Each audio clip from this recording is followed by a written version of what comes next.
Assalamualaikum warahmatullahi wabarakatuh. Pada tahun 1831, seorang ilmuwan Inggris bernama Michael Faraday dan seorang ilmuwan Amerika yang bernama Joseph Henry berhasil membuktikan bahwa perubahan medan magnetik dapat menghasilkan arus listrik. Gejala timbulnya arus listrik pada suatu penghantar karena pengaruh medan magnetik yang berubah itu disebut dengan induksi elektromagnetik. Dan inilah pokok bahasan kita hari ini. Beda potensial pada penghantar akibat perubahan medan magnetik itu disebut dengan gaya gerak listrik atau GGL induksi. Sedangkan arus listrik yang ditimbulkannya adalah disebut arus listrik induksi. Yang pertama kita akan mempelajari flux magnetik. Dulu Anda juga sudah mempelajari flux listrik ya di bahasan listrik statis. Jadi kurang lebih sama konsepnya. Ketika ada sebuah bidang, kemudian dia memiliki yang namanya garis normal yang tegak lurus dengan bidang tersebut. Ketika ada medan magnet yang menembus bidang tersebut, maka nanti akan ada sudut. Sudut yang ditinjau adalah sudut di antara garis medan magnetnya dengan garis normal dari si bidangnya. Jadi flux magnetik itu adalah perkalian skalar atau titik antara vektor kuat medan magnet dengan vektor luas permukaan atau N yang ditembus oleh medan tersebut. Kalau kita matematiskan seperti ini, fluxnya B dot A, di mana ini bisa kita urai jadi B dikali A dikali cos theta. Ini adalah keterangannya ya. Hukum Faraday. Ya, Faraday ini melakukan percobaan untuk menyelidiki hubungan antara gaya gerak listrik atau GGL induksi yang timbul antara ujung-ujung suatu loop penghantar dengan laju flux magnetik. Ini merupakan simulasi dari percobaan yang dilakukan oleh Faraday sehingga dia merumuskan hukumnya ya. Di sini ada sebuah magnet, N itu north, S itu south, artinya ini utara, itu selatannya. Kalau kita lukiskan garis-garis medan magnetnya, dia mengarah dari utara keluar nih, menuju ke selatan kutub magnetnya. Di sini ada sebuah rangkaian listrik. Ini ada kumparan, lilitan. Kemudian disambungkan dengan kabel seperti itu ya. Di sini ada lampu, kemudian di sini adalah alat ukur tegangan. Apa yang terjadi ketika magnet ini kita masukkan ke dalam kumparan atau didekatkan ke dalam kumparan? Perhatikan lampu dan alat pengukur tegangan di sini. Ini kita hilangkan dulu saja garis-garis medannya. Ternyata lampunya menyala, kemudian alat pengukur tegangannya bergerak. Ini artinya ketika didekatkan seperti itu, muncul arus di sini sehingga lampu bisa menyala, kemudian alat ukur tegangan membaca. Kalau dijauhkan pun sama, tadi ya bergerak. Sekarang bagaimana kalau ada dua lilitannya? Yang ini lebih sedikit, ini lebih banyak. Apa perbedaannya? Kita lihat, kita perhatikan nyala lampunya. Kalau yang lebih banyak, seperti itu. Kalau yang kecil, yang sedikit maksudnya. Nah, seperti itu ya. Ini kalau kita gambarkan garis-garis medannya seperti ini.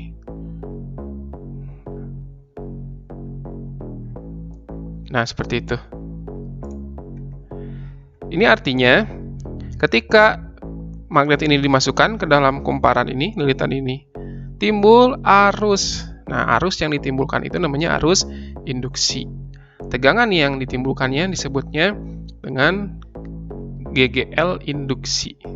Dari sana disimpulkan bahwa GGL induksi yang timbul antara ujung-ujung loop suatu penghantar itu berbanding lurus dengan laju perubahan flux magnetik yang dilingkupi oleh loop penghantar tersebut.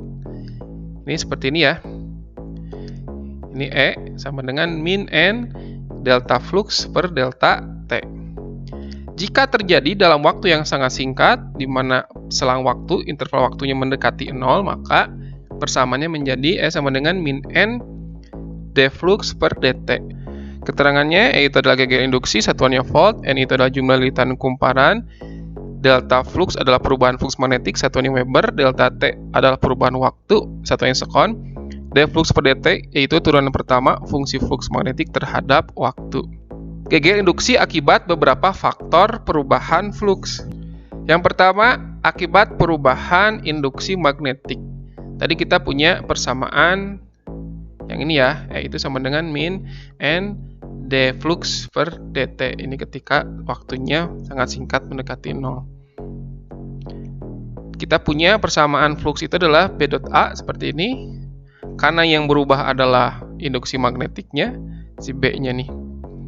Maka seperti ini.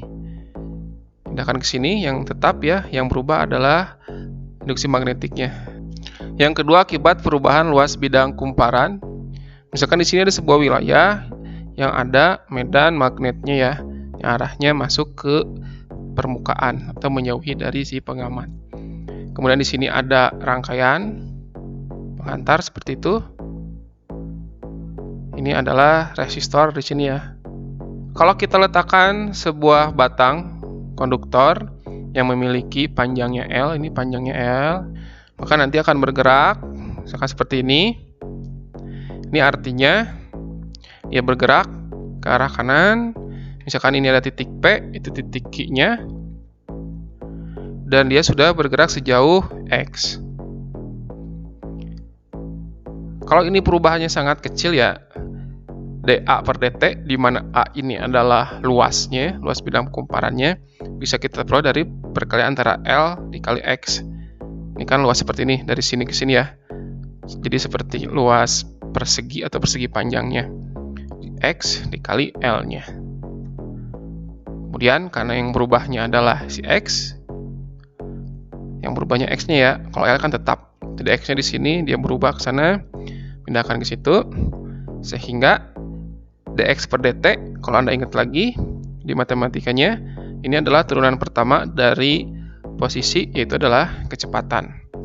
Jadi dA per dt sama dengan L dikali V. Kita punya tadi perumusan GGL induksinya, E-nya sama dengan min N d flux per dt. Di mana fluxnya B dikali A, B dot A, jadinya min N B dA per dt. Masukkan nih dA per dt-nya ke sini. Maka jadinya min N B dikali L dikali V. Jika hanya ada satu kumparan, maka GGL-nya menjadi min BL dikali V. Yang ketiga, jika ada perubahan sudut antara medan magnetik B dengan garis normal N pada bidang kumparan. Misalkan di sini ada sebuah daerah lagi, ada medan magnetnya, induksi magnetiknya, arahnya dia masuk ke bidang permukaan. Misalkan di sini ada sebuah kawat bentuk seperti ini. Ini ada sumbu putarnya. Ketika ada perubahan sudutnya ya antara medan magnetik B-nya dengan garis normalnya, maka nanti si pengantar ini, kawat ini nih, akan bergerak berputar seperti itu. Dengan adanya kecepatan sudut, dia berputar di sini. Kita punya persamaan ini, min N d flux per dt. Kita masukkan d fluxnya, yaitu kalau kita hubungkan dengan sudut ya, B A cos theta. Karena yang berubah adalah nilai cos theta-nya, maka yang lainnya tetap seperti ini. Kita ingat theta ini adalah posisi sudut. Kalau kita ubah adalah perkalian antara kecepatan sudut dikali dengan waktu. Theta itu adalah omega dikali T. Ingat lagi pelajaran gerak melingkar beraturannya. D cos omega T per dt ini adalah turunan dari cos omega T. Ini gunakan matematisnya, turunan cos adalah min sin, tulis lagi omega T, kemudian kita turunkan omega T, turunkan jadi adalah omega. Ini kita susun, jadinya min ketemu jadi plus ya, N dikali B dikali A dikali omega sin omega T. Atau kadang diubah lagi, omega T-nya adalah bentuk theta. Ini adalah persamaan GGL induksi ketika ada perubahan sudut antara medan magnetik dengan garis normal. Nah, persamaan ini dimunculkan biasanya pada generator. Hukum Lenz. Kalau tadi perhatikan ada tanda negatif di sini di persamaan GGL induksi ya. Di sini ada tanda negatif. Nah, tanda negatif inilah itu berdasarkan dengan hukum Lenz. yaitu bahwa arah arus induksi akibat gegel induksi pada suatu rangkaian adalah sedemikian rupa sehingga menimbulkan medan magnetik induksi yang melawan perubahan medan magnetik. Ini artinya, kalau disederhanakan itu, arus induksi berusaha mempertahankan agar flux magnetik totalnya selalu konstan. Tadi ya, di sini kan ada kumparan. Kemudian ini adalah magnet. Ini ada garis-garis medan magnetnya. Maka nanti ada flux di sini menembus bidang permukaan dari si lilitan ini. Apa yang terjadi? Perhatikan ada sebuah magnet di sini, kutub utara, kutub selatan, garis-garis medan magnetnya seperti ini, arahnya ke kiri nih, keluar tuh seperti ini. Apabila magnetnya didekatkan ke dalam kumparan, artinya dia digerakkan ke arah kiri, bergerak ke arah kiri, arah garis medan magnetnya keluarnya pun ke arah kiri, maka nanti akan banyak flux atau perubahan flux di dalam kumparan ini. Otomatis sesuai hukum Lenz akan timbul medan magnet induksi yang melawan perubahan. Perubahannya gimana? Nambah banyak fluxnya, maka dilawan dengan menguranginya. Artinya maka arahnya akan berlawanan.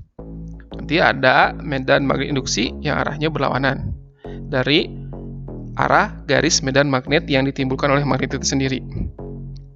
Sekarang apa jadinya kalau magnetnya dijauhkan, jadi digerakkan ke arah kanan. Tapi ingat, kalau arah medan magnetnya, garis-garis medan magnet dari magnet ini ya, tetap ke arah kiri. Cuman sekarang digerakkannya ke kanan. Artinya apa? Nanti flux di sini akan berkurang.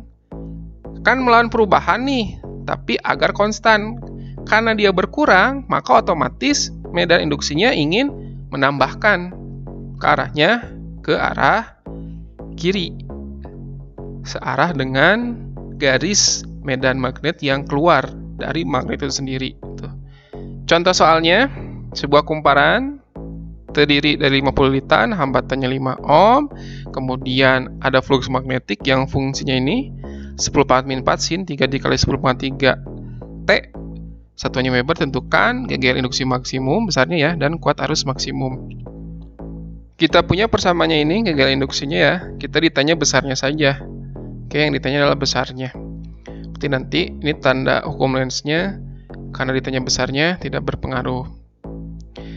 Lilitannya 50, ini adalah fungsi dari fluxnya. Masukkan ke persamaannya. 50 DDT dari fluxnya. DDT adalah turunan ya. Ini adalah simbol turunan, jadi jangan bingung ini apa. Ini adalah simbol turunan. Tinggal ingat lagi bagaimana cara menurunkan untuk fungsinya fungsi trigonometri. 50 tulis lagi, 10⁻⁴ tidak punya variabel T, tulis lagi aja 10⁻⁴. Sin, turunan sin adalah cos, tulis lagi dalamnya 3 dikali 10⁻³ T, tulis lagi ya. Kemudian karena ini punya variabel T, kita turunkan 3 dikali 10⁻³ T diturunkan, tinggal, ini kan pangkat 1 T-nya, jadi tinggal hilang, seperti itu.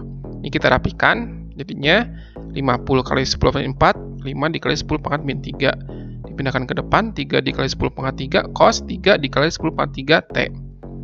Yang ini kan 10⁻⁴, ini 10⁻3. So, kita coret, 5 kali 3, 15 cos 3 dikali 10⁻³ T. Yang ditanyakan yang maksimum. Nilai cos maksimum itu adalah 1. 1 dikali 15 tetap jadi 15 volt. Kemudian yang ditanya kuat arus maksimum. Ingat persamaan hukum Ohm. V sama dengan I dikali R. Maka I adalah V per R. V ini kan tegangan. Nah, tegangan di sini adalah GGL-nya. Jadi kalau di sininya I maksimum, maka di sini adalah E maksimum per R. Masukkan 15 dibagi 5. Hambatannya 5 ya. Jadi jawabannya 3 ampere. Salah satu aplikasi dari induksi elektromagnetik adalah alat yang namanya transformator atau trafo. Dalam kehidupan sehari-hari, kadang tegangan listrik yang diperlukan sebuah alat listrik itu tidak sesuai dengan tegangan yang tersedia.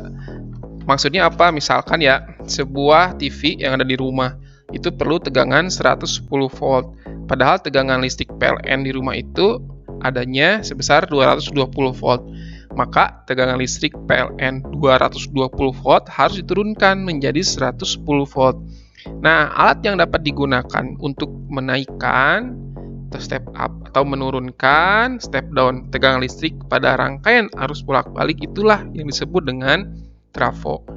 Ini adalah skema dari transformator yang terdiri dari kumparan primer, kumparan sekunder, dan ada inti besi lunak tempat kumparan-kumparan tersebut dililitkan. Kumparan primer dihubungkan dengan sumber tegangan, misalkan dari PLN, dan kumparan yang sekundernya ini dihubungkan dengan peralatan listrik di rumah, misalkan TV, kulkas. Inti besi ini dibuat dari plat yang berlapis-lapis untuk mengurangi daya yang hilang. Prinsip kerja dari trafo ini, kumparan primer yang dilalui oleh arus listrik bolak-balik. Ingat ya, trafo ini bekerjanya pada rangkaiannya arus yang bolak-balik, menghasilkan medan magnetik induksi. Nah, medan magnetik induksi itu dikurung oleh kumparan sekunder. Karena arus listrik berubah-ubah besar dan arahnya, maka medan magnetik induksi yang dikurung oleh kumparan sekunder juga berubah. Akibatnya, pada kumparan sekunder timbullah GGL induksi sebagai tegangan keluarannya, outputnya ya. Jadi kalau ini input, itu outputnya. Kalau ideal, maka perbandingannya antara tegangan, jumlah lilitan dengan kuat arus seperti ini. Dan daya input yang masuk itu sama dengan daya yang keluar. Tapi kan dalam kehidupan sehari-hari itu trafonya yang tidak ideal tentunya. Di mana daya sekundernya ini itu sama dengan efisiensi dari daya primernya. Di mana daya yang bagian primer yang input itu sama dengan daya yang sekunder atau daya output ditambah dengan daya yang hilang. Biasanya hilangnya akibat panas. Ini adalah keterangannya. Contoh soalnya, suatu trafo tiang listrik beroperasi pada tegangan primernya 6 kV, nanti menghasilkan sekundernya 120 volt. Yang ditanya adalah perbandingan jumlah lilitan primer dan lilitan sekundernya. Anggapnya trafonya ideal. Tadi perbandingannya ini kalau ideal ya. Kita masukkan saja, kita membandingkan antara jumlah lilitan dengan tegangan, artinya NP per NS sama dengan V per VS. Ini VP-nya 6 kV, itu VS-nya 120 volt. 6 kilo itu 1000, jadi 6000 per 120. Hasilnya adalah 50. Induktansi dan energi pada suatu induktor. Induktor atau reaktor itu adalah sebuah komponen elektronika pasif. Yang dapat menyimpan energi pada medan magnet yang ditimbulkan oleh arus listrik yang melintasinya. Induktansi itu adalah ukuran kemampuan induktor untuk menyimpan energi. Ini adalah contoh induktor. Kalau Anda lihat, ini adalah toroida ya, dan ini adalah solenoida. Jadi toroida, solenoida itu termasuk dari induktor. Joseph Henry menyimpulkan ya, besarnya GGL induksi itu sebanding dengan laju perubahan arus terhadap waktu. Kalau dimatematiskan seperti ini adalah GGL induksi, ini adalah induktansinya, L-nya, dI per dt, I-nya arus terhadap waktu. Kalau pada solenoida atau toroida, ini persamaannya, L-nya, μ0 AN kuadrat per L. Energi dalam induktornya, persamaannya ini, setengah L I pangkat 2. Ini adalah keterangannya. Bisa dilihat. Contoh soal, suatu induktor terbuat dari kumparan kawat 100 lilitan, panjang kumparannya 2 cm, luas penampangnya 1 cm persegi. Tentukan A. Induktansi induktornya, B. Energi pada induktor jika mengalir arus sebesar 3 ampere. Masukkan persamaan induktansi untuk induktor ya. Ini lilitannya 100, panjangnya adalah 2 cm. Kan luas penampangnya 1 cm persegi. Masukkan nilai-nilainya. Luas penampangnya kan 1 cm persegi diubah ke meter persegi. Jadinya 10 pangkat min 4. 100 lilitan, jangan lupa dikuadratkan. Jadi seperti ini ya. Ini 100 kuadrat jadi 10 pangkat 4. Kita coret. 2pi dibagi 2. 2pi, 10 pangkat min 7 dibagi 10 pangkat min 2, 10 pangkat min 5 Henry. Energinya setengah L dikali I kuadrat. Itu arusnya 3 ampere katanya. Dimana induktansi induktornya sudah dapat, L-nya ini, yang barusan ya. 2pi dikali 10 pangkat min 5, I-nya 3 dipangkatkan 2. Setengah dikali 2pi, jadinya pi dikali 10 pangkat 5, 3 kuadrat 9. Maka hasilnya 9pi dikali 10 pangkat min 5 Joule.